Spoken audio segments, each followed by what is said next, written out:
So, the blizzard of 2016. Close to 30 inches of snow, if not more.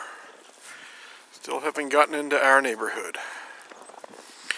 Looks like Johnsville's cleared, but none of the side streets yet.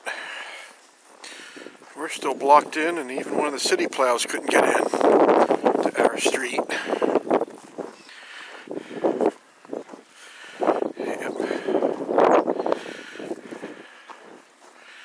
I'm glad we sort of dug out yesterday for what it was worth. We still got more digging out to do. And wish we had a snowblower.